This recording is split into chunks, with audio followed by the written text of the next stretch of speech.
अस्सलामु अलैकुम वरहमतुल्लाह। परेशानी उसके चेहरे से आया थी। चंद दिन बाद ही आज तीसरी मर्तबा रोटियां गोल नहीं बनी थी।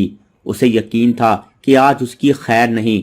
खाने के दौरान उसकी सास ने उसे देखा और फिर उसके कानों में उनकी शफकत भरी आवाज आई, बेटी कोई बात नहीं। गोल रोटियां बहू के अच्छे किरदार और माँ बाप की बेहतरीन तरबियत और तहजीब से बढ़कर नहीं।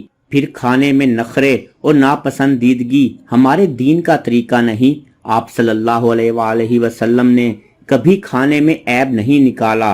पसंद आता तो खा लेते वरना उठकर चले जाते।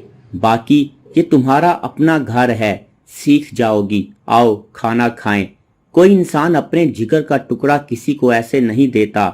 दूसरों की बेटियों को अपनी बेटी समझें ताकि आपकी अपनी बेटी दूसरे घर जाए तो ऐसा ही अच्छा सलूक हो।